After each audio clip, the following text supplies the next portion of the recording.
Welcome to the Boneyard with Steve Robertson. As always, I am your good friend and host, Steve Robertson, here on the Hump Day edition of the Yard. Hope you guys are well wherever you are today. It's a little windy up here in Stark Vegas. Beautiful day, but man, it's windy. It is. And I understand down in central Mississippi it is too. Looks like we're going to have some cold weather. You know, we only get about 15 minutes of fall. And I hope you enjoyed it because you won't get it again until next year.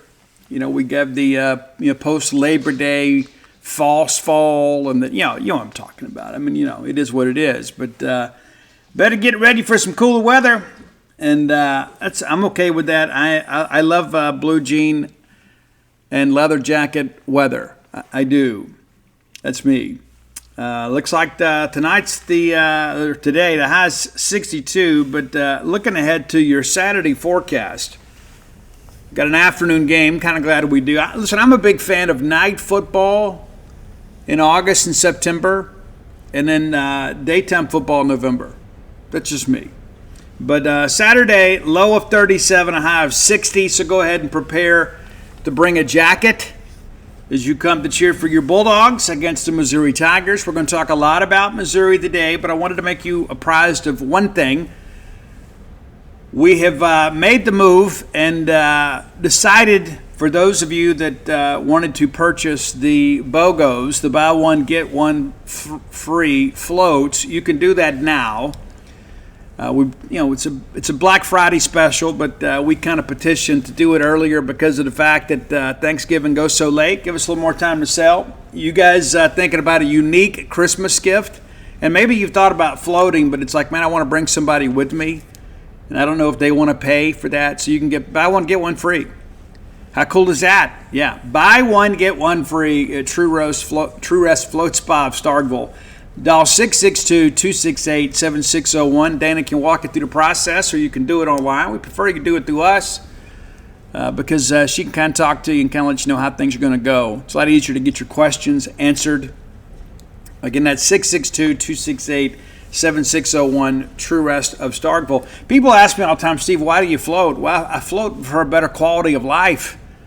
I'm getting older, got these little aches and pains and things like that. You know, my sleep quality is not always what it should be, and so I float to help deal with anxiety, things of that nature. I mean, I'm human too, you know. You may see me as Superman, I'm not. But the reality of it is I float. And the very first time I floated, I began the process to buy a franchise. But that's how impactful it was for me. I thought, man, my friends and neighbors need this. And so I'm going to encourage you to come float. And again, many of you are thinking, you know, it's just for the women folks. No, it's not. We have a lot of student athletes that float with us. And Tom Brady and Steph Curry have True Rest floats in their homes. And you say, Steve, I could get claustrophobic. Well, you don't have to. It's 10 foot in diameter, and you can leave the doors open if you want. If you're afraid of the dark, you can leave the light on in your pod, kind of a soft light in there. There's a kind of some spa music that kind of eases you in. You get about 45 minutes of silence, and then the music comes back on. That doesn't mean your float's over. It just means it's ending. I take that time to kind of stretch because my body is in such a profound state of relaxation. I'm getting older, you know.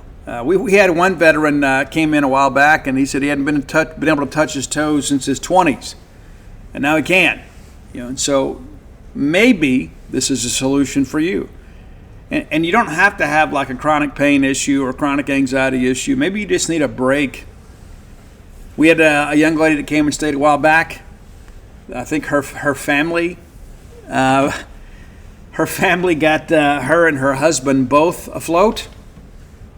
And she has 3 children under the age of 5. And she got in there and said that's the only peace and quiet she's had in 5 years.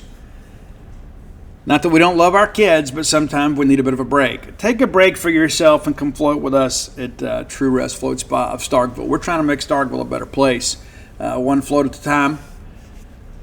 And so maybe something to work for you. But again, a great gift idea. Maybe if you don't think it's for you, come by, take a tour. Dana can kind of show you around, explain to you how the whole thing works.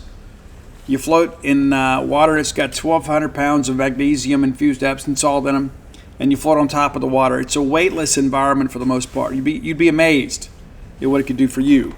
So come check it out. But yeah, we're going to talk a little bit about Missouri today, and we're going to talk about kind of what's on the Bulldog calendar. The Mississippi State women's basketball team will host Mercer this evening. Got a cool top 10 list for you too. Yeah, for those of you that love a couple of iconic bands, we'll put something together, kind of expand your knowledge of them a little bit.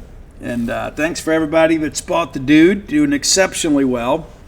And I appreciate your support of that. If we're talking about Christmas gifts, right, you still got time to order and get a signed copy. Of course, I know many of you would love to be able to come show up and see me in person and get a personalized book, and you're welcome to do that. Let me give you kind of an idea of what we are right now. So this Saturday, before the Missouri game, I will be at Barnes & Noble on campus from 12 to 1:30-ish, probably closer to 2, we'll see. And then on Sunday, I'm downtown at Book Martin Cafe. So if you miss me at Barnes & Noble on Saturday, you can catch me at Book Martin Cafe on Sunday. Saturday, December 7th, I'll be at Lemuria and Jackson again from 12 to 1. Later that day, I will be, again, Saturday, December 7th, I'll be at Persnickety in Madison from 2 to 4. We always have big signings there. That Sunday, I'll be back at Book Martin Cafe downtown. I typically do that during the holidays and during football season. And then Tuesday, December 10th, I will be in Tupelo at Reed's Gumtree Books from 12 to 2. That Thursday, I'll be back in Ridgeland at College Corner from 2 to 4. That Sunday, Book Martin Cafe 11 to 3. And then Tuesday, December 17th, before the basketball game, I'll be at Lemuria and Jackson from 4 to 6. Got some more stuff we'll be answering, scheduling soon. I know we're going to be doing something with Lorelei Books in Vicksburg. If you would like to host a signing, reach out, let us know. If you contact me, I can put you in contact with the people that arrange such things. But yeah, it's going to be a busy stretch for your good friend and host. But you'll notice most of these are Tuesdays, Thursdays, so they're not a recording day, right? Got a lot of stuff we got to do. It's a busy life, man. It is. It's a busy life. But I love each of you. I do it for you. It's my name on the book, but I do it for you. Hey, let's thank our friends at Bulldog Burger Company, longtime sponsors of this show. I love Bulldog Burger Company. I'm craving some Bulldog Burger Company, and probably going to get in there this evening for dinner. That's the plan anyway. Yeah, that's what I'm going to do. I'm going to order some Bulldog Burger Company and go by and surprise the bride and bring it up there. Don't tell her, right? I'm thinking right now of smokehouse. That's what I'm feeling this morning. Some days you wake up with a hankering for something. That was the case for me. I'm thinking, I could really use all that protein, and so I'm going to take care of that today and scratch that itch. Bulldog Burger Company has a burger just for you. They do. And if you're new to Bulldog Burger Company, let me tell you, start with the Bulldog. Okay, it's a great place to start, and then you can kind of branch out from there. However, if you're one of those people that is kind of, throw caution to the wind, maybe the mission is for you. I get the pico de gallo on the side. I'm not a big uncooked onions guy. Maybe you are. I don't know. I'm not judging, even though I think people that put onions in potato salad should go to prison. But all that understood, Bulldog Burger Company is the place for you, whether it's a day out or a night out with friends or family, work colleagues. If you need an adult beverage, they can accommodate you there. You need a glass of wine just to unwind. They can handle that for you too. Or if it's not out with the kids, maybe you're thinking, hey, let's get them all hopped up on that chocolate shake to go. Yeah, it's true. It's your kids' favorite place to eat, so let's not deprive them of what they really want in life, which is a nice dinner or lunch out at Bulldog Burger Company. 3 great locations to serve you: University Drive in Sark Vegas, Gloucester Street there in Tupelo, Lake Harbor Drive in the Ridge and Flowwood area. Be sure and go check them out. Bulldog Burger Company, the place where people go to meet. M-E-A-T. All right. In a good mood today. Hope you guys are as well. Hope you're in a good mood today. We're going to talk a lot of football stuff today, too. We're going to get started with Missouri. When the schedule first came out, a lot of us said, hey, you know what? This is a winnable game. And we've kind of talked ourselves into thinking that, too. And I'm going to be honest with you. I'm going to pick State to win. And some of that's just because I'm a homer, and I'm thinking, hey, this is maybe our last chance to win. You never know what can happen in the Egg Bowl. But, I think Missouri is somewhat wounded, as you guys would know. Let's just kind of talk about how they got to this point in the year. They opened up with a 51 drilling of Murray State, 51-0. And then they get Buffalo week 2, 38-0. So not really competitive games to open it up. The game that kind of like changed the perception of this team was that win against Boston College. Boston College was ranked 24th at the time, and the Tigers found a way to win. They were 3-0. We're like, okay, this is legit. They get Vanderbilt next. That game actually goes double overtime. We expected Missouri to win that game. They did. They didn't cover. But again, it just kind of shows you Vanderbilt, not the Vanderbilt of old. Of course, a good thing for Ole Miss, too. I mean, they get out of that rivalry game with the schedule rotation. And so everybody is all hopped up on Mizzou. They're 4-0, headed to College Station, ranked in the top 10, and they went down to A&M and got absolutely smoked, 41-10. I don't know if they've been the same team since. They've won some other games, and we'll get to that. But it hadn't really been the same. They got punched in the mouth a little bit, and then they come back, the next week. They beat UMass in Amherst, 45-3. And so you look up and say, okay. Then they host Auburn, who is struggling. Not what they expected this year in year 2 with Hugh Freeze. And Auburn finds a way to lose that game too. And you remember the year before, Missouri should have won on the Plains. In overtime, they fumbled the game-winning touchdown at the goal line in overtime, and Auburn wins. Well, Missouri gets back, very competitive game, 21-17. It looked like Auburn was going to win. Brady Cook is injured. Auburn's got a double-digit lead, and Brady Cook comes back and kind of wheels that team back. And it's one of those things, too. He is a real leader, and he's still not 100%. They go to Tuscaloosa, and Alabama just does whatever they want to do. It's a 34-0 win, and really a bounce-back game for Alabama. And then Mizzou beats Oklahoma. And Eli Drinkwitz, who's never been shy to speak his mind, kind of calls out Bob Stoops as Missouri beats Oklahoma. And it's not a great Oklahoma team. And then we find out earlier this week, sadly, Brent Venables' wife is dealing with a very serious cancer issue, It's tough. And then last week, Missouri has the game won. And then couldn't play defense for the last, minute 18, and then lose to South Carolina at Williams-Brice. And again, maybe the comeback kid of the year in the SEC is Shane Beamer. Yeah, may end up playing in a Florida ball game when it's all said and done. And so you got to wonder, how will they react from losing that ball game? So, of course, they're 7-3 overall and 3-3 within the league. They are 6-0 at home, but then 1-3 away. And the one win was against UMass, who just fired head coach Don Brown this week. Yeah, not been a good road team. It's tough to go to Como and play. And it really has been, since they joined the league. We went up there in 15, but you start looking through this thing and say, you know what? They're not a great road team. They're a little bit banged up. We're coming off an open date. So, yeah, it was pretty easy for me to kind of talk myself into thinking, you know what? State's got a chance to win this game. Now, they came up here in 2020 and kind of took us for granted. Will Rogers played in that game. We won that ball game. And if you remember, we couldn't stop them for a while, but eventually we did and kind of hit them in the mouth. And those guys have kind of spoke about that this week. That you can't look at Mississippi State's record. Every SEC team is tough. Every road environment is tough. Not a lot of road environments tougher than this one. I mean, certainly you could say, well, going to Kyle Field is tough. Certainly going to LSU, which I think is the greatest home field advantage in all of college football, that's tough. But if you're not used to the cowbells, it's difficult to get acclimated to the cowbells. And so very, very interesting dynamic in this ball game. And again, you begin to ask yourself, now that it's kind of over, right? I mean, you're going to a bowl game. You won 11 games last year, including the Cotton Bowl, and you felt like, hey, this team was built to win and win big this year. And now you're 7-3. Now, I guess you could still conceivably win out and win your bowl game and get back-to-back double-digit winning seasons. That's a significant accomplishment for anybody. But it's going to be interesting. Of course, now next week they will host Arkansas, a place that Arkansas has never won. It's a sellout. It's senior day. And so I kind of like the fact, I like where we land in the schedule.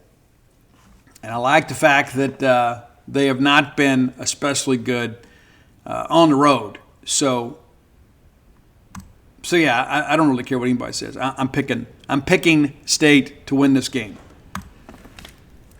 Now, let's get into kind of what makes the Tigers tick. All right, averaging 28 points a game, allowing 20. And again, when I went over those scores, outside of those first couple of weeks, you'll notice these games have been close. Win or lose, outside of the Alabama game, they've been close, by and large. Non-conference, they've done a really good job in non-conference, kind of taking care of business. But SEC play, they either won a close game or lost a close game more times than not. And again, giving up 20 points a game. So again, you probably expect this one to be another close one. And Vegas tends to agree. They've been fairly balanced on offense, but 107 of their first downs have come on the ground and 90 through the air. And a lot of that, too, is product of being in manageable third down situations. They have run the football pretty well.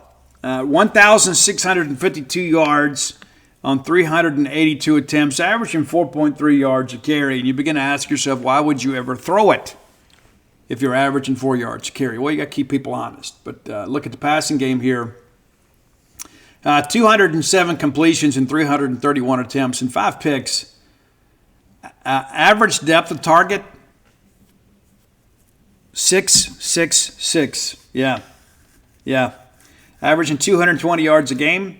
Done 11 touchdowns against those 5 picks for 2,203 yards. So again, fairly balanced, but a little bit more on the passing side. And you got to wonder here as of late too, with Brady Cook not being 100%. Even Drinkwitz talked about that on Monday. That he's got a problem with his wrist. He's got multiple injuries, and none of them are serious enough to keep him out. But it says a lot about the young man too. I mean, he's a senior. He's a leader of this team. And, kind of trying to elevate everybody with him. He's playing through some ailments, but said a lot of those throws were short last week because of the wrist. And so they don't know when he's going to be 100%. I hope he makes a full recovery on Monday. So offensively here, 3,855 yards. They're allowing 31-1-6.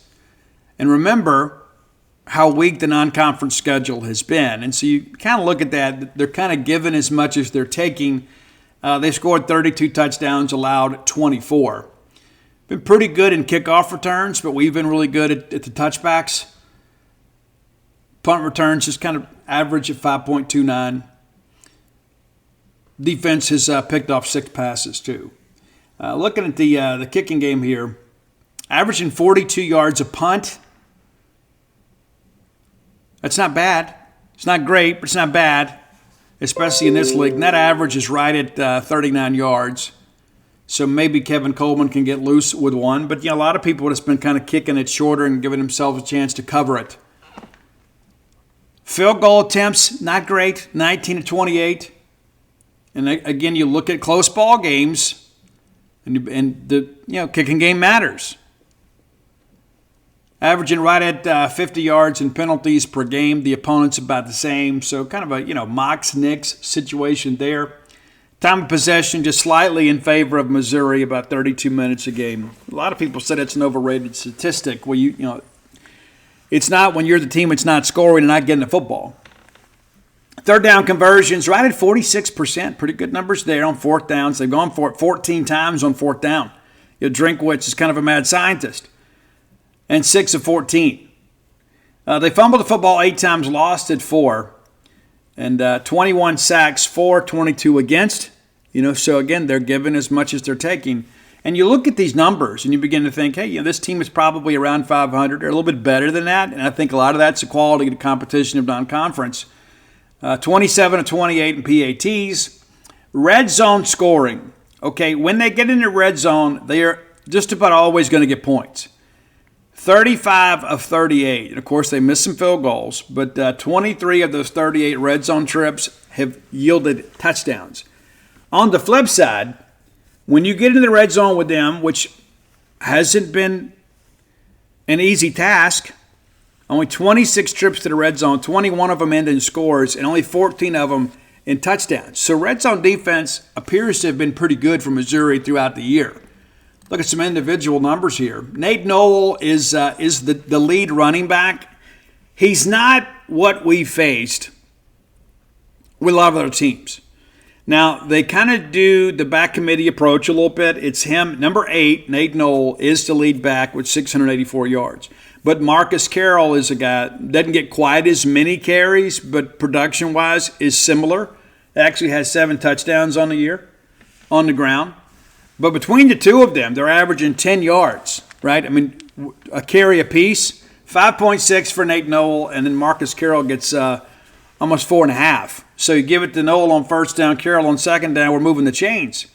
But Nate Noel averaging right at 85 yards a game on the ground. And again, this is a guy too, you're playing running back. In the Southeastern Conference, you're going to get beat up a little bit. But 27 attempts last week against South Carolina. That's a lot. And that's well above the average. And I think a lot of that, too, has got to do with Brady Cook being out. Now, early in the year, they fed him a good bit. But, again, as you go along the year, the production dips a little bit. Last week was really the first time they've made him the bell cow.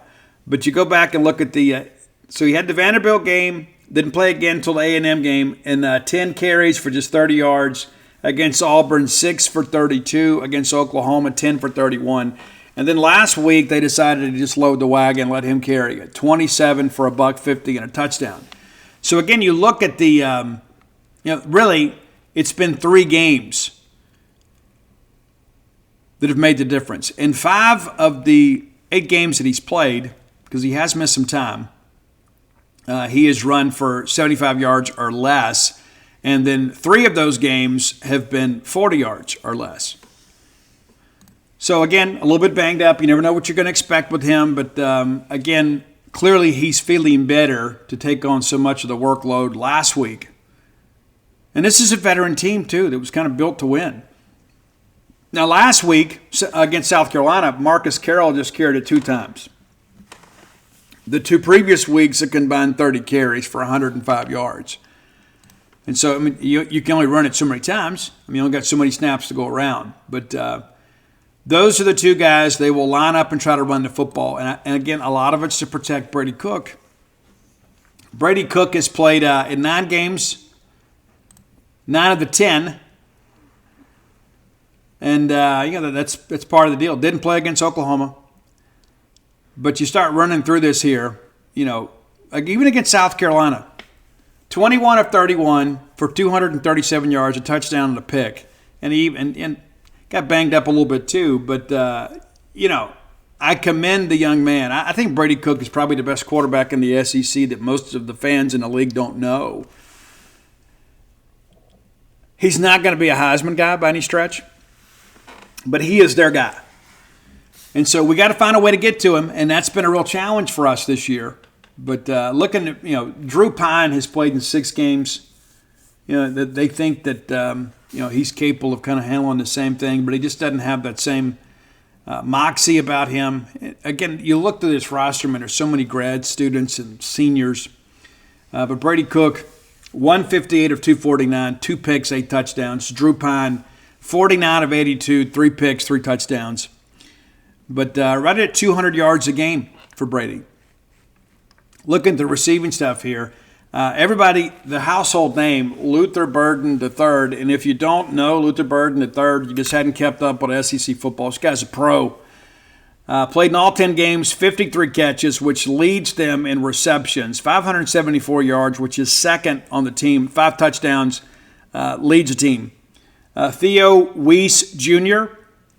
has also proved to be very skilled in the passing game. 47 grabs, 637 yards, 3 touchdowns. And then there's a handful of guys that have double-digit catches behind them. But those are the 2 primary targets. But Mookie Cooper is another guy to kind of look out for a little bit. Marquise Johnson. But, Luther Burden, the third, was a huge recruiting win. Kid from St. Louis, Missouri, 5'11", 205 pounds. Everybody in the country wanted that guy. He decided to stay home and play for the home state Tigers. I commend it. I do. All right, look on the defensive side of the football here. Corey Flagg Jr. leads the team with 66 tackles on the year.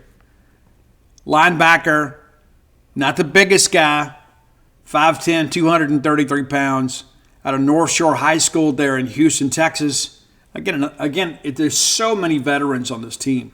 Tons. They hit the portal hard. They got a lot of guys coming in for their final year of eligibility. Again, they were kind of built to win this year. But 3.5 tackles for loss. He's got a sack, a pick, a quarterback hurry. Marvin Burks Jr., another guy that's been ultra productive for them. A sophomore out of Cardinal Ritter in St. Louis, Missouri, 6'1", 200 pounds. Guy that's done some big things for him. 55 tackles on the year. He has a pick, a pass breakup. When you start looking through the coverage aspect of it, Daywin Carnell is the guy, redshirt junior out of Indianapolis, a safety, 6'2", 215, and he is a guy that people believe is going to do some big things and may even have a chance to play on the next level. He has 7 pass breakups on the year, a couple forced fumbles, 38 tackles. But you start running through the numbers here. We talked about the sacks earlier. The best pass rusher on the team is Johnny Walker Jr., a grad student from Tampa, Florida, 6'3", 250-pound defensive end, wears number 15. Production the last couple of weeks just kind of been okay.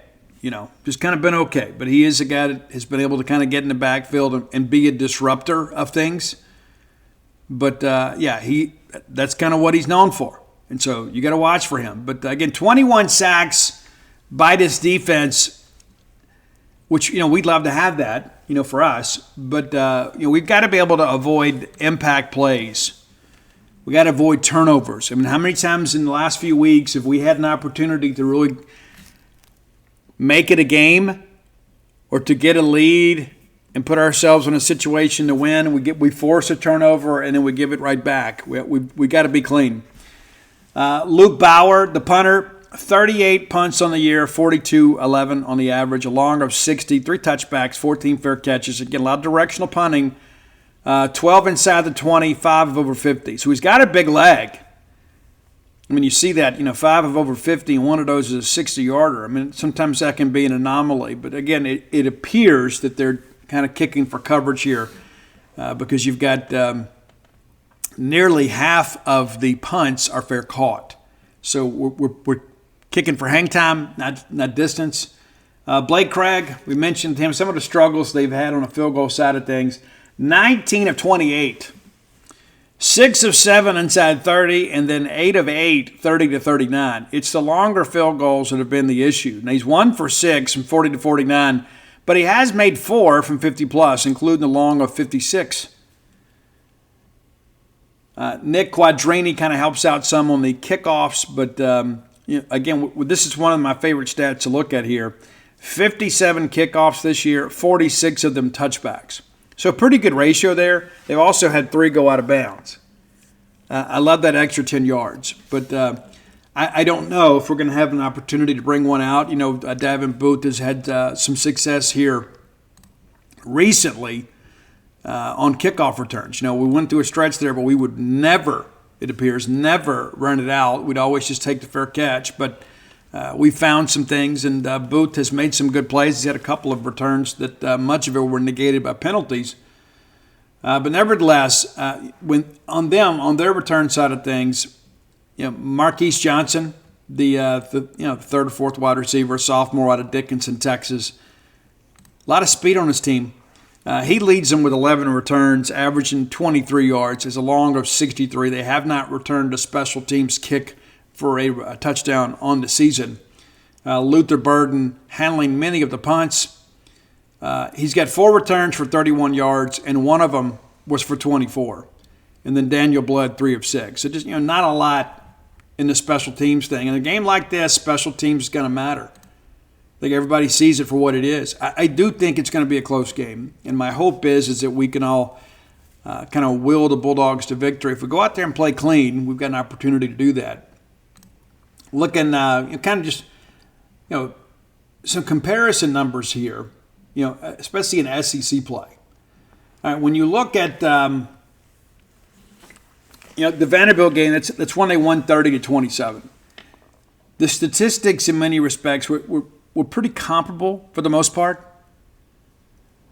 Missouri, a little bit more offensively. And they did have some return yards in the game that kind of changed the dynamic and shortened the field for them.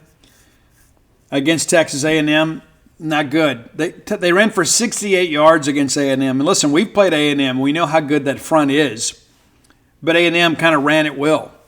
We kind of know about that too. Even though I thought we played them pretty well.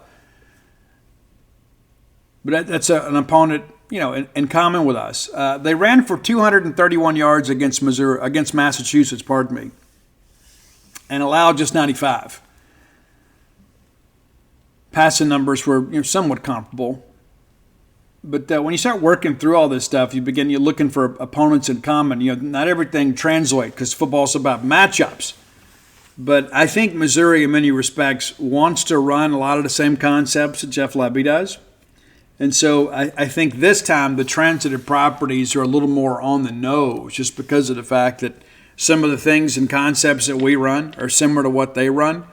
And I'm sure that, we probably watched them a lot this year in our review and scouting for other programs. And so we'll see. We'll see how things go. But, yeah, I'm going to take State in a close one. And I know it's a homer pick, but I think when you look at all the other things that are kind of going on, they're not having the season they'd hoped.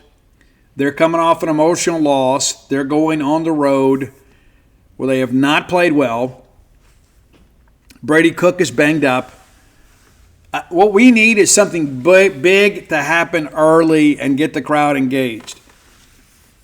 But, yeah, I'm going to pick the win. And forgive me for believing. And listen, there are a lot of reasons as you look at Mississippi State and say, you know what, Missouri shouldn't have any trouble. But when you look inside the numbers, you begin to realize, especially with a quarterback that's a little bit banged up and a backup quarterback that hadn't been nearly as effective, it's a challenge. It's a real challenge. And, how do you neutralize those guys? You say, well, you can slow the throw game down a little bit by getting some pass rush. But when you've got a quarterback that's not 100%, especially with the throwing mechanics, maybe you don't have to get home. Maybe you just got to hurry to throw a little bit. It's kind of a benefit for us. The guy, now he may come out there and throw for 400 yards against us. But Drinkwitz kind of made mention on Monday that he is still injured and still just kind of working through it. And again, I commend the young man for stepping up for his team in his last collegiate season, trying to get them into as best a bowl game as possible. It says a lot about them. And it does appear they got good culture up there. But what's so interesting to me, we talked about, they were kind of built to win this year. There's so many guys. There's so much incredible amount of experience on this team. It truly is. And, I always like to go through and kind of look for familiar faces and that kind of stuff. Tristan Newsom, you know him? Is that name familiar to you? From Independence, Mississippi. Went to Northeast Mississippi Community College. Yeah, maybe you didn't. But, he's a guy that's played a good bit, And so a local kid, wish him the best. It's not against us. Glad that he had an opportunity to play in the Southeastern Conference. And, of course, a lot of people are kind of questioning, why is State so active in the JUCO ranks this year. We're going to talk about that a little bit later in the show. We got to get bigger. We got to bigger on both lines of scrimmage. Really got to just rebuild this defensive line in many respects from scratch. We got a couple guys who are coming back, but we've got to go out there, guys. And that's one thing too. Like when I think about like some of the recruiting, Dr. Evil quotes losses earlier in the year, and I won't mention any names because I don't want it to sound like sour grapes. So it was a couple of guys earlier, but I was like, I can't believe we lost this kid. He's more of what we have, right? Guys, I'm just going to tell you, when you've got a bunch of 6'1" defensive linemen, defensive tackles, you better have a bunch of them because they're not going to stay healthy. We've got to go out and get some war daddies. We got to get some guys that can eat up space. We got to get some guys that can go out there and really leverage themselves and play with good pad level and create a mess or a pile sometimes on the inside. It's very important to all of us. And when you've got guys that are a little bit undersized and they're short-limbed, they're not going to get that done for you. I look at some of the guys that left the stage. Some people are like, you know what, Steve? Yeah, I'd like to have them for the ranking, and the optics aren't great. But I would rather have, a guy that's got SEC size. Wouldn't you?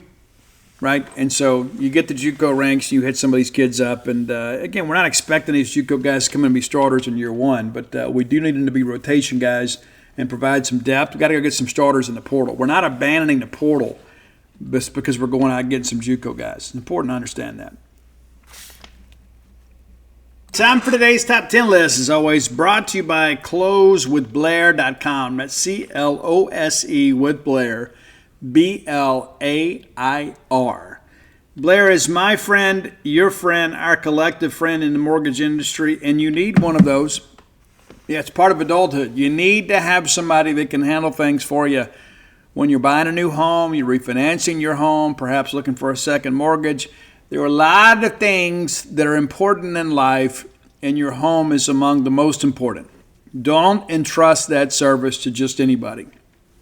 Blair Chandler, 23 years of experience, top 1% close ratio in the country 3 straight years. Yeah. Also a Bulldog through and through. So this is a guy that's a season ticket holder, got a place here in Starkville. You're keeping business in the family. I like to do that when we can. But you're not just doing business with him because he's a Bulldog. He's the best. Phone number 601-500-2344. Again, 601-500-2344. So if you're looking for your first home, your next home, or perhaps your retirement home, use the services of Blair Chandler at closewithblair.com. Several of our Boneyard listeners have walked away very satisfied customers. Blair knows how to get things done. And if you're new to the game, right, if this is your first time going through it, maybe you're a new couple or maybe you're just starting out as a new graduate and say, Steve, I don't want to throw my money away renting. Maybe get with Blair and get that pre-qualification letter. Maybe buy that condo, get you a starter house, kind of get life rolling for you. Build some wealth, right? Have something to leave your children. Again, that's Blair Chandler at closewithblair.com. Okay. I watch a lot of reels like a lot of you. And so as I'm preparing for the show today, I was thinking, okay, which top 10 do I want to do today? And I'm sitting there watching the reels and, just kind of wasting time. And sometimes you just need a minute, right? I mean, I'm a guy that's always in motion. It's perpetual motion, But the reality of it is every so often you got to pause a little bit. And sometimes I do that in the evening. I'll get today's work done. I'll take a little time away from the message board.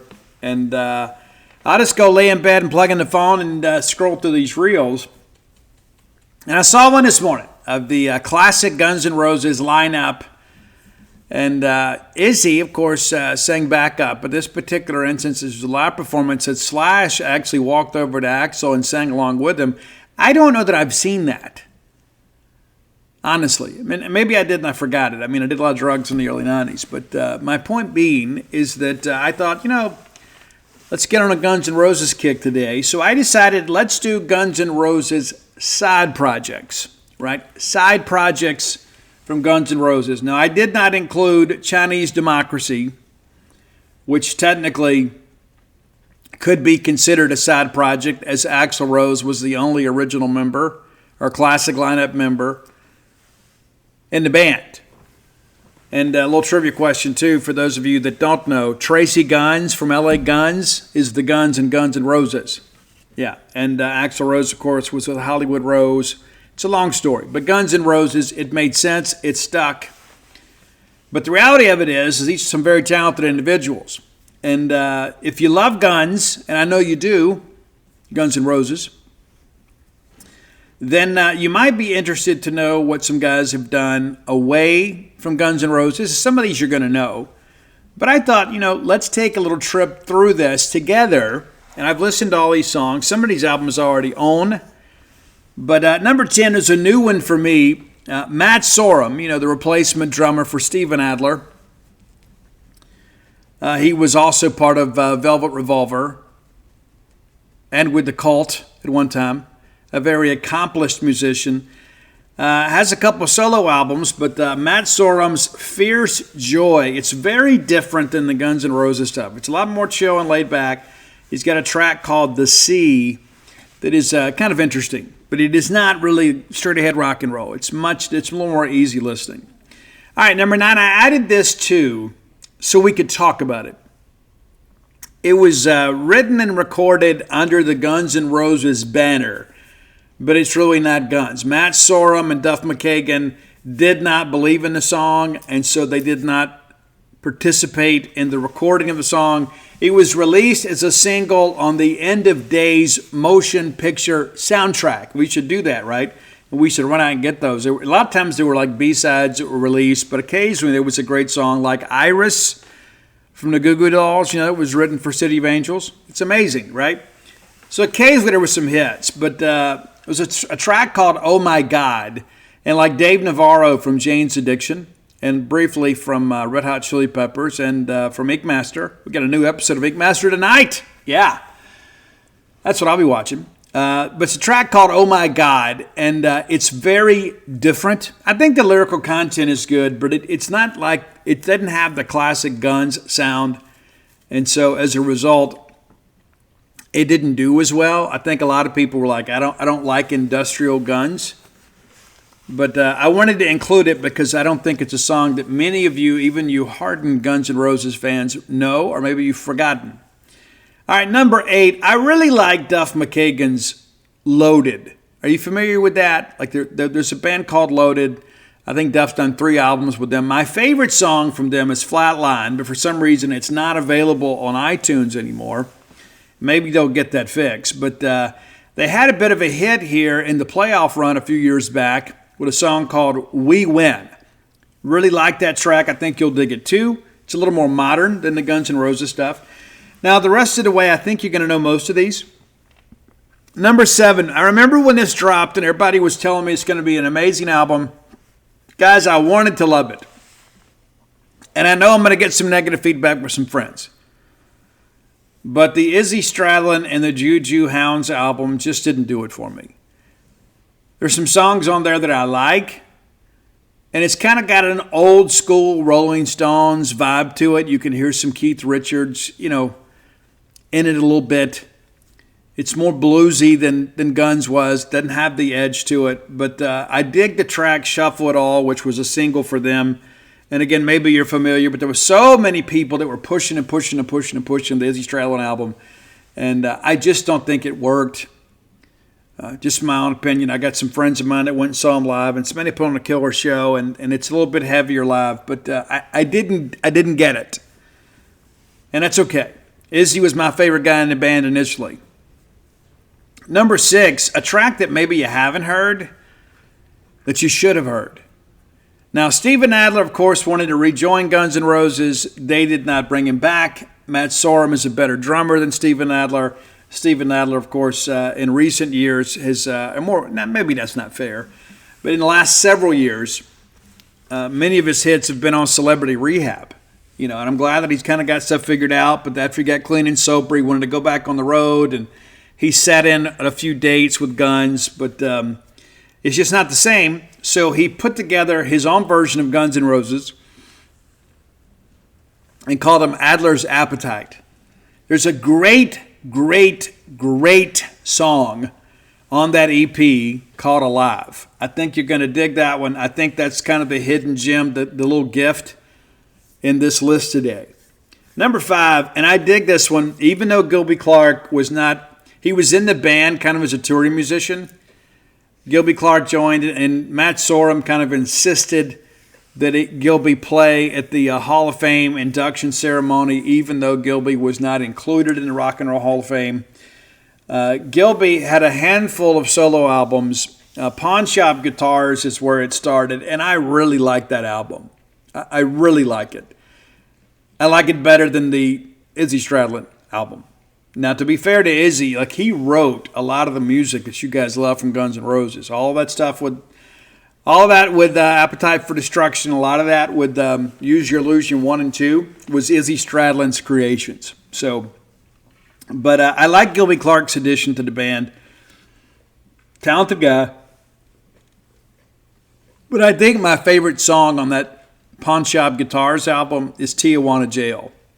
I love it, man. I do. It's kind of silly, but it's cool. You know, it's cool. You know, send my mail to the Tijuana Jail. You know, but it's cool. It's just good rock and roll stuff. Okay, number 4, going back to the initial Duff McKagan solo album, if I can get it out, and it's a title track from that album, and it's called "Believe in Me." This is before Duff moved to do lead vocals himself. I really dig it, and I think that you guys will too. And you begin to wonder now, Steve, you've done 7 songs now, but no Slash.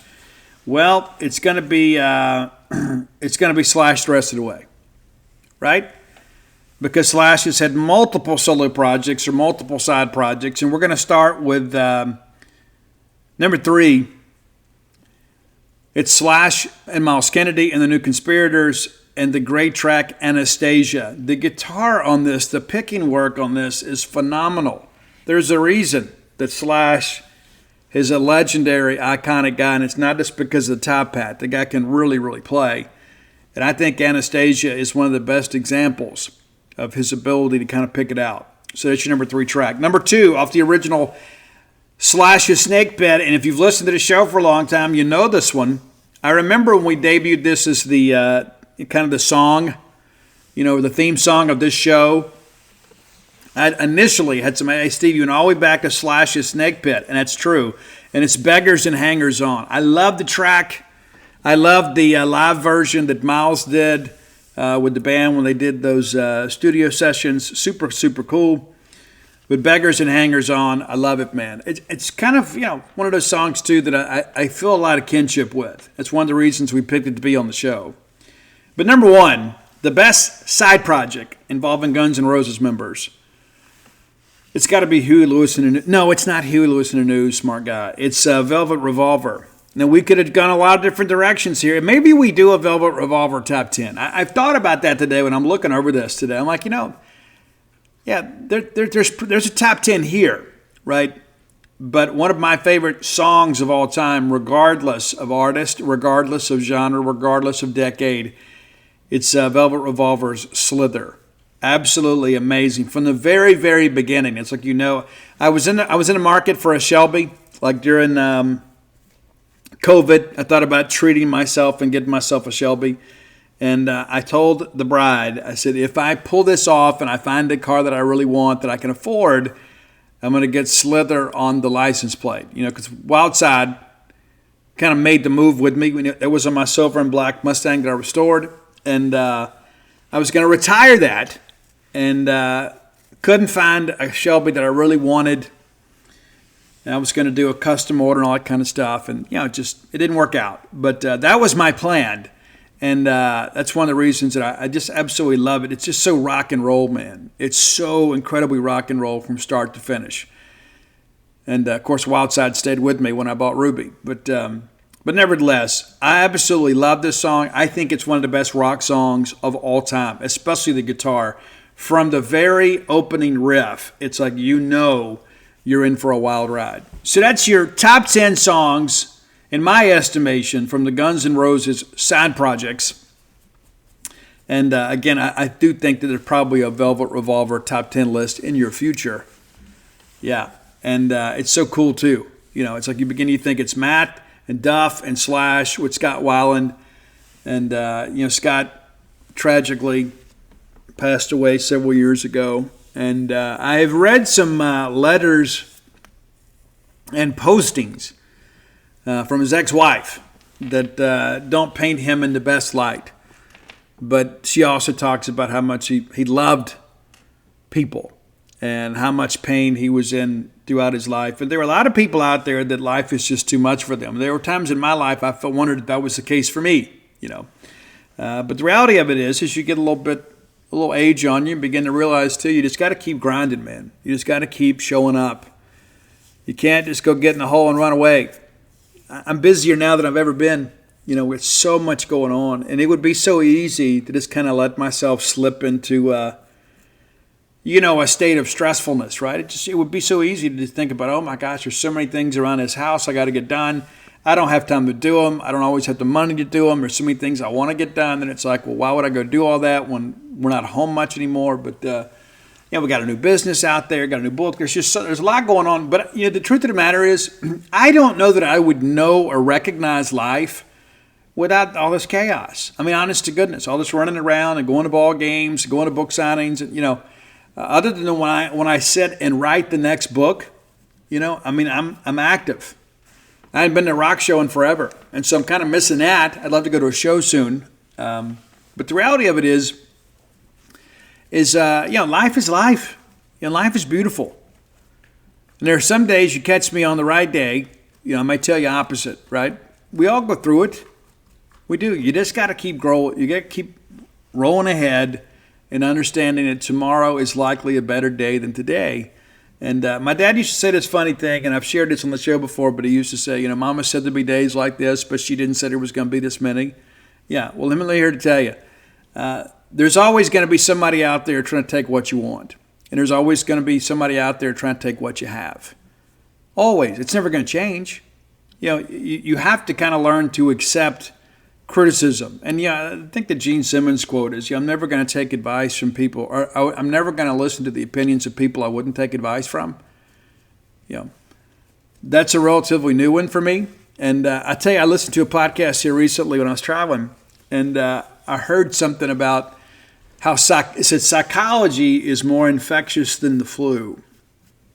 And it was a guy talking about, being in armed forces, about how when you're on a mission, like you can't freak out. You can't freak out because it jeopardizes the mission. And even if you're having some anxiety or stress with it, you got to stuff that stuff down. It's just harder for everybody else to execute when you're freaking out, and so you kind of get that 1,000-yard stare or whatever. You can't jeopardize the mission by getting all emotional. And now, while we are not in the military, and God bless those that are, and the families that support them, when you think about your own life, when you lose it and rant and rave and fuss and whatever, you're jeopardizing the mission, man. You got to push that stuff down. There's another time that we can get out there and talk about that stuff and heal with what we're dealing with. But the reality of it is, like I see people out there that, have a lot less going on than I do. And they're not handling it well. And I learn from watching them. I'm not being critical of them. I watch people. And I was like, man, sometimes I would love to have such mundane problems in my life as this. But there was a time when I did, and you continue to kind of go up the mountain. People start putting other stuff in your wagon. The workload gets a little bit harder. But the reality of it is that every day is a gift. Every single day. Told you guys I had the medical procedure on Monday. Everything's fine. It's just a routine thing. But in those days leading up to it, you start thinking about your mortality a little bit. This is on the heels of my cousin dying unexpectedly, and then I got to deal with this, and then you can't eat for a day, and it's just, and that sounds so minor, but I'm a guy that doesn't handle it well. I'm just honest about that. But I'm getting older. At some point, I'm going to age out.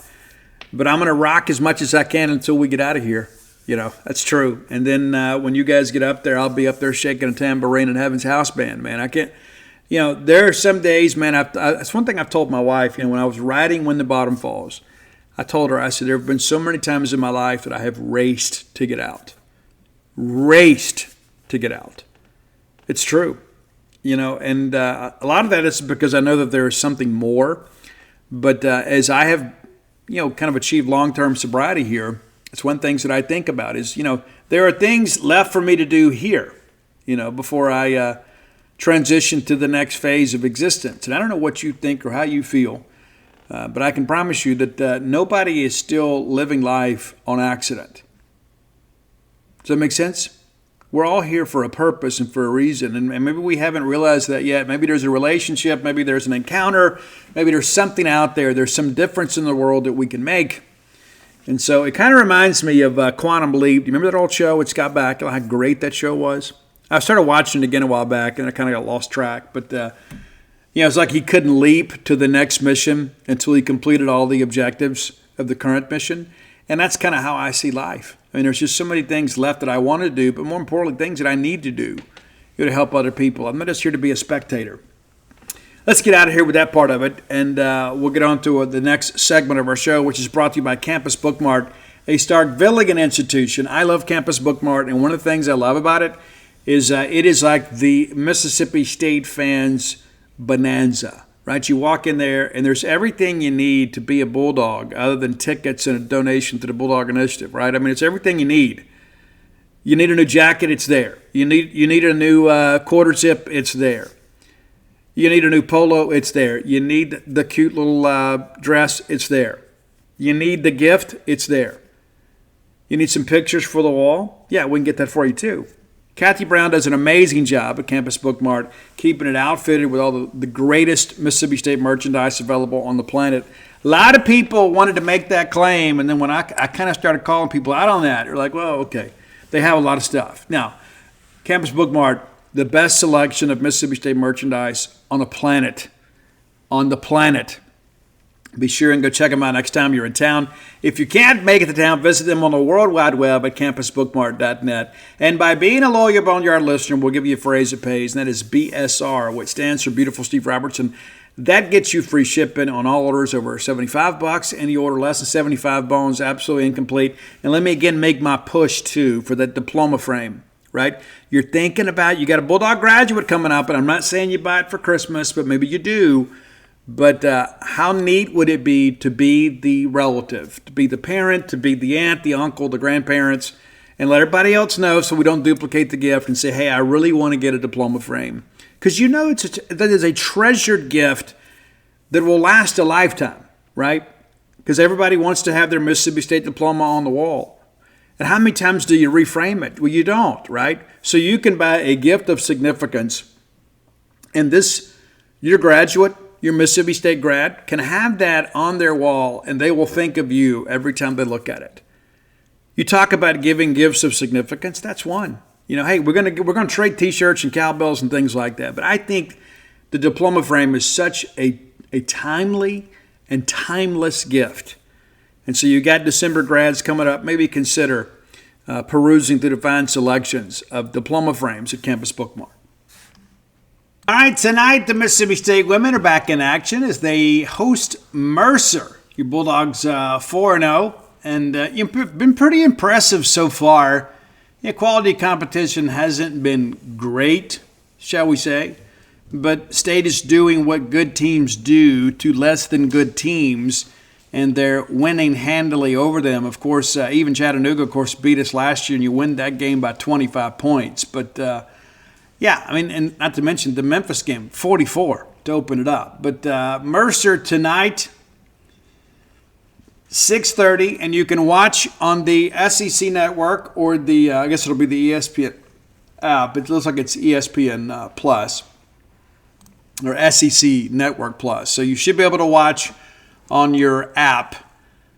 Be sure and check that out. And, just taking a quick look at Mercer here. We're not going to spend a lot of time on this. But, it should be a game that State should win. They're 2-2 on the year. I went over this a little bit earlier in the week, but low scores in these games.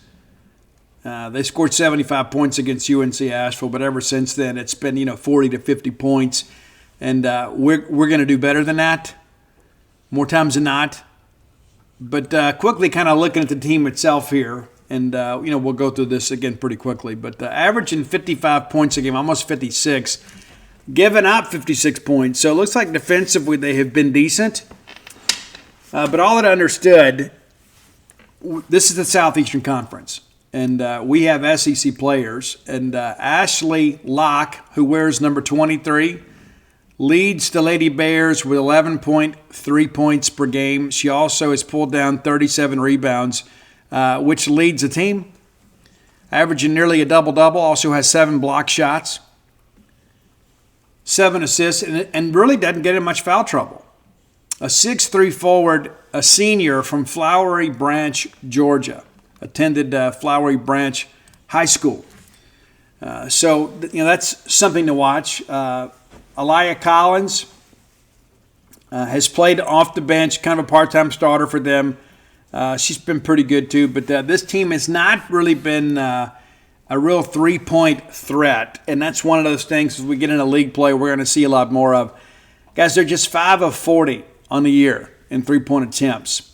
Yeah, just 5 of 40, just 5 baskets. And Hannah Knoll leads them with 3 made three-point attempts. Redshirt sophomore, 5'8" guard out of Angola, Indiana.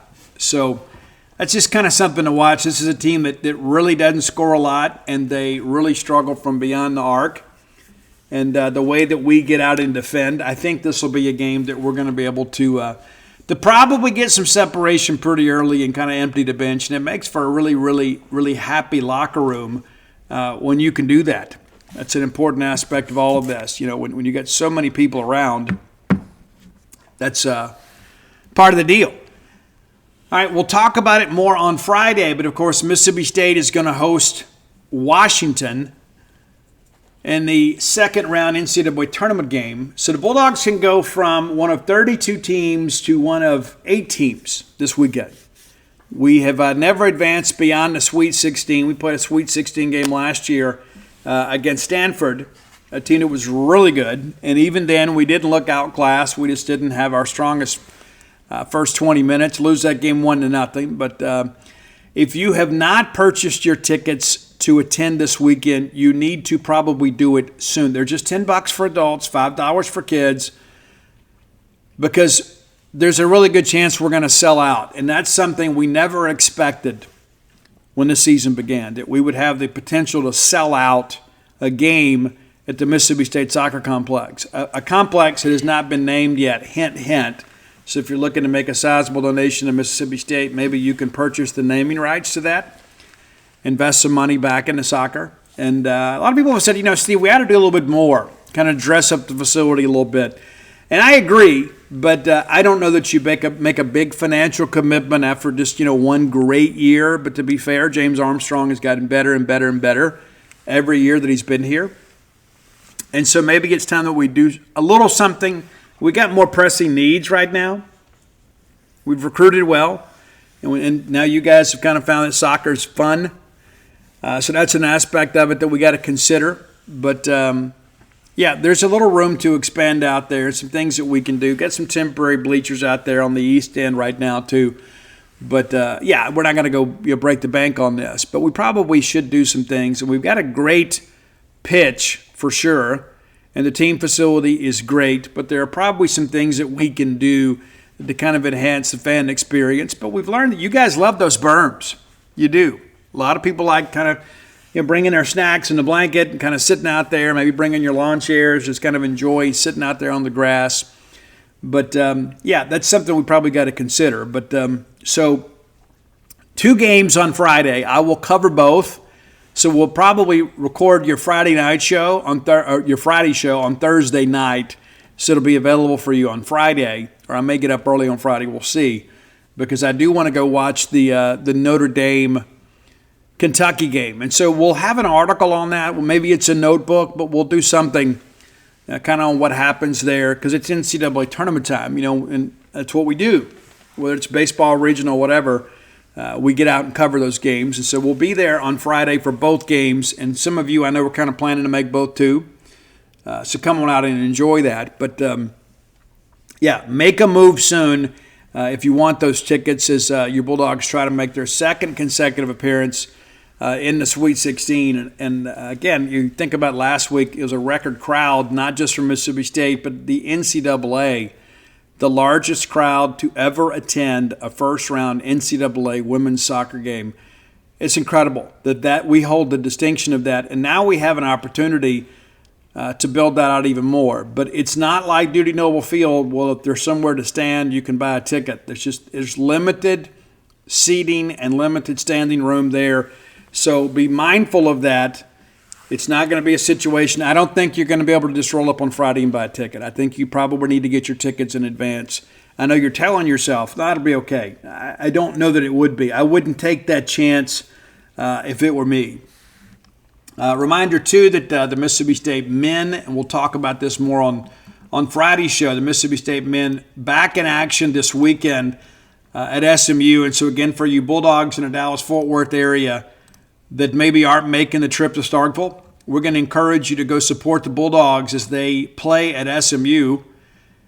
We need more than just a sliver of maroon there, too. And I know we've got a great alumni group out there that are already planning to do some things, but we need you to turn out for that. Now tip-off Friday night is going to be 7:30, and you can watch it on the ACC network, which means you probably can get it on your ESPN app. But the reality of it is that this is a big game for us. It's a road game against a winning team in a Power 4 conference, another test for us. And, how much fun are you having watching this team? Wasn't that Utah game fun? It wasn't fun for half, but if you were like me, I thought, we're going to be okay. We'll be okay. We just got to get a couple stops here and there, and we did. And, we're going to hustle out there and enjoy watching Mississippi State men's basketball. As I've said many times, the two guys on this campus that I trust the most, and I probably need to include James Armstrong in this list now, are Justin Parker and Chris Jans. And, of course, James Armstrong and his staff, we probably can put them on that list too. But the reality of it is we have a good team. And I think that we're going to find out how good a team we have over the course of the next couple of weeks. Yeah, for sure. Going to play some teams that, historically have put some good teams on the court. So we're going to have to match that. And our next home game for the men is not going to happen until December the 8th when Prairie View A&M comes to Humphrey Coliseum. Bulldogs are going to be on the road the next 4 ball games. So a 4-game road trip for men's hoops. And you start thinking, hey, man, we got to go 3-1. Man, I want to win them all. I want to win them all because I think when we get into conference play, there's a lot of parity in the league this year. We're going to need as many of these non-conference road wins that we could possibly get, or neutral side games, to help us in the net. It's too early to kind of worry about that stuff, but we can ill afford to drop some of those games. If baseball taught us anything last year, is you got to win the games you're expected to win in non-conference. You can't go out there and drop these non-conference games because they become an anchor to your net. All right, last segment of the show brought to you by the Stark Vegas Clubhouse. I'm going to be there in a few weeks. Cannot wait. I'm looking more forward to that than I am Christmas because all of my kids are going to be here, coming back to Starkville. I'll see some of them for Thanksgiving, but we'll have everybody, including the grandkids, under one roof at the Stark Vegas Clubhouse, and I cannot wait. My wife is probably more excited than I am, and I am thrilled. And so when you think about your own family, think about your own friend group. You need to be the agent for change and preparation. You take it upon yourself. How many times do we say it? We need to get together more. Well, you know what? Everybody's waiting on you. I got some friends back home. I took everybody to Crescent City Grill a couple years ago after Flim Flam came out. First time I'd seen some of those guys, almost 30 years. Yeah. And I said, okay, so hey, it's your turn to plan the next one. Well, it hadn't happened yet. So it's probably up to me. So I'm speaking to you. It's probably up to you to make the plans. And what we need to do, go find some dates and say, hey, listen, here's what I'm thinking about. Let's get everybody together. They got a 5, soon-to-be 6-bedroom, renovated golf course clubhouse. It's got a great living area, got the back porch area, the full-service kitchen, got a couple bathrooms for us, the fire pit area, and we can just kind of spread out and enjoy being together. And how cool would it be everybody spend the day together, spend a night together, get up, have breakfast, and just make a weekend out of it. Or maybe it's a midweek trip. Maybe you've got a work crew, and rather than go out there and get 5 or 6 hotel rooms, you can have everybody stay under one roof. So you have some common areas to work, and everybody can retreat to their quarters when it's time to turn in for the night. Super, super cool place. You need to check it out if you haven't already. We've had so many people that said, Steve, I didn't know this place existed until you started talking about it on the show. And I've had some friends of mine that have used it, and I cannot wait to stay there. Absolutely cannot wait. we may make it an annual event. That's what we're thinking about. Make it an annual event, just get everybody back in Starkville when there's not a lot going on, right? We can just be ourselves and be a family. The older I get, the more that matters to me. So you check it out today. Now, when you Google the Stark Vegas Clubhouse, their Facebook page will come up, and you can kind of peruse through all the amenities that are available to you and your guests, but also, too, some booking options are also available. That's Airbnb, VRBO. You can go that route if you want to, but if you want to save some change, and I can help you with that, book through the Evolve website and use promo code BSR10. That's BSR10, the number 10, and get 10% off your stay. I mean, you could pay more, but why would you want to, right? The Stark Vegas Clubhouse, the best place to stay in the Golden Triangle. Okay, we're working through kind of confirming official visitors for the weekend. Now, again, the NCAA made a change here recently because programs like Mississippi State, we had to kind of, pick and choose and be smart about who we're going to bring in for visits. And then they said, you know what, hey, around the country, we've got a lot of people that are having to kind of replenish the roster through the portal, and we don't want high school recruiting to kind of have to be somewhat subdued as a result of this. So they have changed the rule and removed the cap on official visits through March, which is a great thing for us because we spent a bunch of visits in June. But as it stands right now, we are expecting 10 official visitors. Now, this is the Wednesday list. We'll get into Friday. We'll confirm some things because a lot can change. Some guys may come off the list. Some other guys may be added to the list. But as it stands today, we're expecting 10. 10 official visitors. So let's go over who they are. A couple commitments coming in. Tony Mitchell from East Mississippi. We had Xavier came in back during June. And then also Mason Clinton from East Mississippi. Both of those guys from Scuba committed. We have 3 commitments from Scuba. And again, Zay has already visited. So we'll get Mason and Tony in town. That'll be good. Everybody else is either committed to someone else or they're an undeclared prospect. So let me run down this as best I can. All right, Spencer Dolan is a 6'6", 290-pound offensive tackle prospect from Athens, Alabama. He was committed to Auburn up until last night. Now, he has taken some unofficial visits over the course of the last month. He's been to State, he's been to Ole Miss. And so, this has kind of been expected. You don't commit and then continue to take a bunch of game day visits, especially like this weekend. He was scheduled to be at Mississippi State. Well, Auburn's got a home game against A&M. That's a hint and a half for you right there. He ain't going to Auburn, right? It's understandable. It's like, hey, Auburn's on the road this week, so we're going to take, maybe we'll go watch Alabama play or we'll go watch Georgia. But since they're on the road, we'll just go take a trip in somewhere else. Well, that could kind of be explainable, but you can't explain it away when your team that lives within your state that you're committed to is playing at home and you choose to go elsewhere. So I think this is probably a State Ole Miss thing in the end, but I like where State sits right now. We'll see how the visit goes, but I won't be surprised if we wake up on Sunday or Monday and find out that he's going to be a Bulldog. And of course, only it's 2 weeks from today.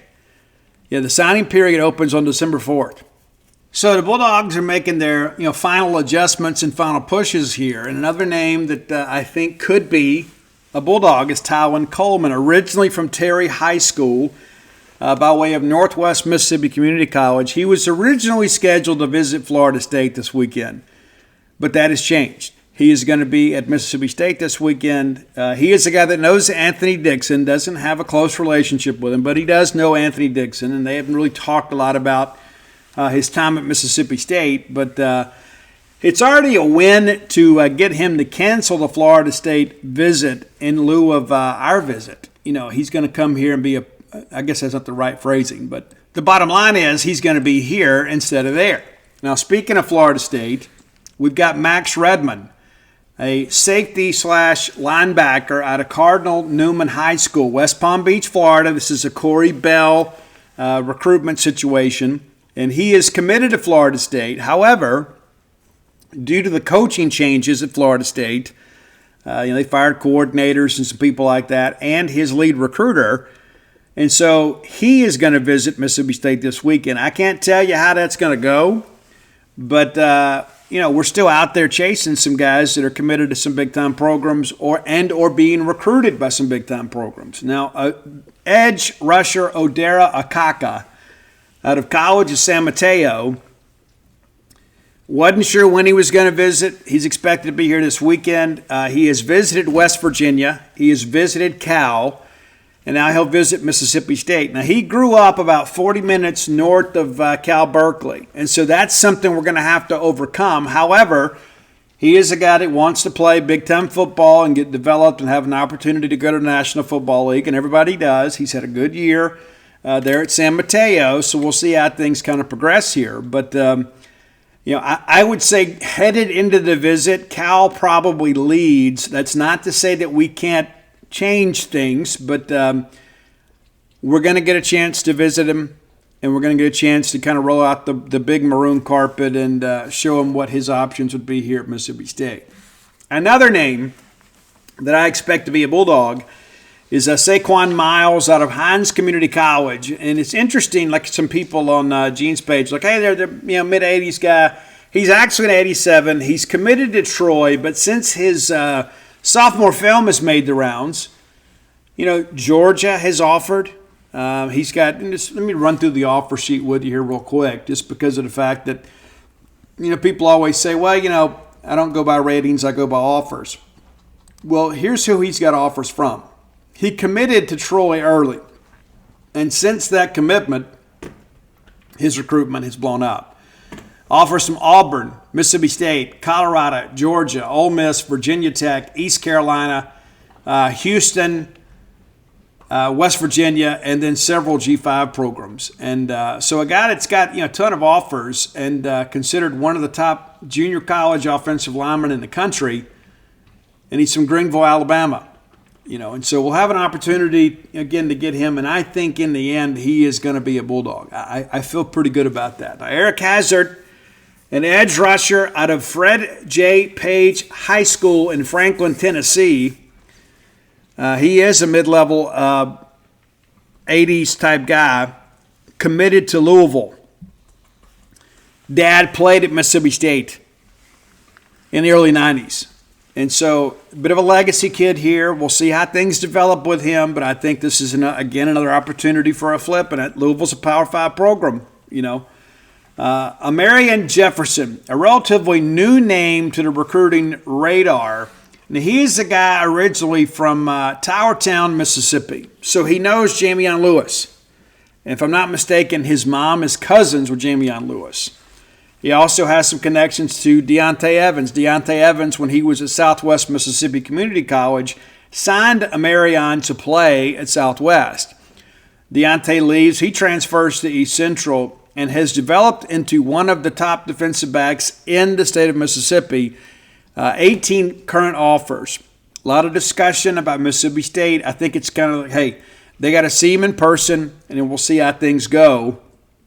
Could be a scenario here where we add another guy here. Not ranked yet, but again, 18 offers already. And a guy that, really, I had to set up a profile page for him, a guy that's kind of flown under the radar as far as the recruiting networks go. And then there's Braden Turnage. I really like what I've seen from him. Braden Turnage is a guy that lettered in 3 sports, basketball, baseball, and football. And there was a lot of discussion about him playing college baseball. He's 6'8", 285 pounds, and he played as an attached tight end this year. And they threw the football to him some. So he's athletic, got some dexterity, but he will be an offensive tackle prospect. He's currently committed to the University of Memphis. And so that's something that we'll watch. But with 10 visitors in, I'm expecting maybe half of these guys to commit. 2 of them already are. So that's 2 of the 10 that are committed, take you down to 8. So I would say 4 or 5 of these guys are probably committed by close of business on Monday. That's pretty significant if you ask me. I like the class right now. We're currently ranked 30th, and so we have an opportunity to push into the top 25. Again, you got to get some guys ranked.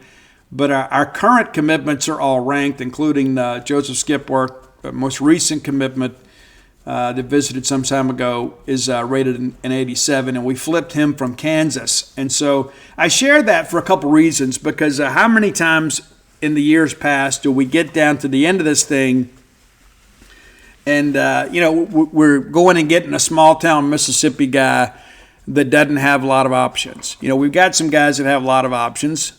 The kid from Dyersburg, Tennessee, Braden Turnage, got Middle Tennessee, and he's got Memphis. But at 6'8", 295 or 285, how could you go wrong there, right? When you've got a guy that is athletic enough to play center, and also to a guy that good enough hand-eye coordination to play baseball. And if you go follow him on Twitter, you'll see he's being followed by Chris Simonis and Jay Gautreau and others. And so this is a guy that has the opportunity to play college sports in multiple sports. And so it's a guy, too, that maybe you take a chance on because of the athleticism and the size there. Also a guy, too, that was here for the UMass game. So it's not like he's brand new to us. We've seen him. We have had an opportunity to spend some time with him. And so I like the list. And, again, there may be some changes. There may be some additions. There may be some subtractions before the end of the week is up. And we'll update the list on Friday and kind of let you know how things look. And, of course, we'll preview the weekend on Friday, and we'll take our last look at Missouri. But, I feel good today. And, man, what would a win mean for this program? I mean, if we can find a way to, well, dare I say it, end the year on a 2-game winning streak, wouldn't that be amazing, right? Beat Missouri and then recapture the Golden Egg. And listen, let's make no bones about it, Ole Miss is a lot better football team than us. And they're playing for a lot, too. And so you and I both know going up there is never a picnic. But there's a reason we play the games. There have been many times over the years where the better team didn't win the Golden Egg. And we've been the victim of that sometimes, too. And so we'll just kind of see how things play out. But right now, first things first, we got to go out there and put a good product on the field against Missouri and hopefully get a win. And hopefully we get a good crowd, too. There's been a big thread on Gene's page about who all's coming, who wants to be a part of it. Some other people have some other plans, but by and large, it looks like we've got fans that are committed to coming. And let me remind you, we only get 6 or 7 of these a year. That's it. And again, it's going to be great weather. Again, it's going to be jacket weather. But, we need to be there. And I know it's going to be one of those weekends, too. You'd say, hey, Steve, we're not playing meaningful football. I'm just going to sit home and watch it. If you can't make the game or you elect not to come, let me encourage you, get those tickets in the hands of other Bulldog fans. I am confident that you know some young Bulldogs out there. Maybe mom or dad can't afford to buy season tickets. Maybe you know them through church or through school or whatever. And obviously they don't need to be teenagers if they're student athletes because you'd be committing a violation. But I guarantee you, if you have tickets and you've already spent the money, and so rather than go, sell them on StubHub or something, why not give the gift of Mississippi State to maybe a family that wouldn't be coming otherwise? You got the parking pass. You can give them a parking pass and transfer the tickets and give them the opportunity to come up and enjoy something that we often take for granted, right? I mean, we get to be around the big maroon bubble all the time. Wouldn't it be great? Maybe a single mom out there that got a couple boys or maybe a daughter or two that would love to be able to come to a ball game. That would be a great gift. You want to do something for them. It's also doing something for yourself. Doing something for somebody else, not expecting anything else in repayment. And I know a lot of people out there, I see them on Facebook, is like as soon as tickets pop up and say, hey, I got free tickets, I want them. There are plenty of people out there of the maroon and white persuasion that are happy to fill your seats. And it's not just about, a few bucks, right?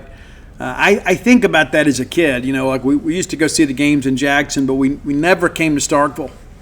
Never came to Starkville. And we had an opportunity to watch Mississippi State play. It was a real treat. And I remember all those games that my dad brought me to watch Mississippi State play. And many of my favorite memories of me and my father centered around Mississippi State events. And, we weren't season ticket holders. We kind of came when we could.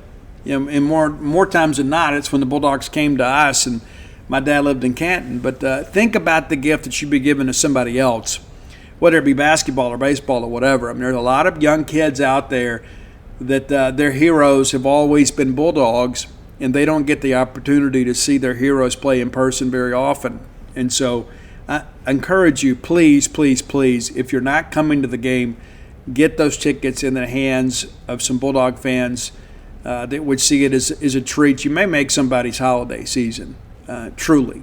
There may be a young man out there that one day develops into a student athlete, maybe 10 years from now, and he remembers. He looks back and says, you know what, hey, I remember the first time I came to Mississippi State, and I knew that if I ever had the opportunity to play there, that's where I was going to go. I think about Harper Davis, and I'm so blessed to have been able to interview him and for Alpha Dogs. And he told me when he was Clarksdale High School, they had to come play West Point on a Friday night, and they spent the night, went to the Mississippi State game, and then he saw Blondie Black just kind of run through everybody. And he wanted to be Blondie Black, and he goes, man, if I ever get a chance to play here, that's what I'm going to do. That's exactly what he did. And same situation, right? Somebody else arranged an opportunity for him to go see Mississippi State play in person, and he ends up being one of the greatest running backs in the history of Mississippi State. Yeah, just think about the impact you could have, not just on somebody else's life, but on Mississippi State. Got a call earlier from Charlie Weatherly, my friend, also Mississippi State Hall of Famer. Many of you know him. And Charlie just finished reading the dude and wanted to provide me with his review. And he is a man that I respect. I was honored to be able to write his Hall of Fame story when he was inducted into the M Club Hall of Fame. Meant an awful lot to me.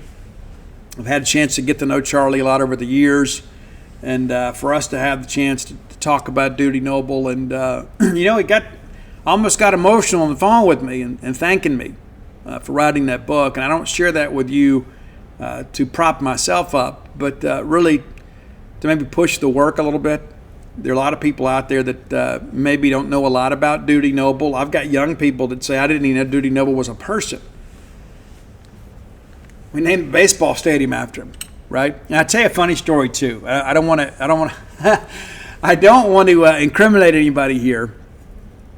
But when I was doing my research for the book, there were dates about his enrollment, like when he was here, when he graduated, and I found 3 different dates that people said of his attendance here at Mississippi State. I thought, well, I'll just hit up John Dickerson at the registrar's office and see what we can find out officially.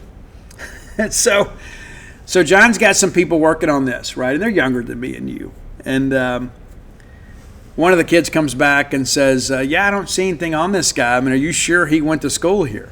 And John's like, yeah, I'm really sure. I'm absolutely definite that he went to school here. But that's why you write the book.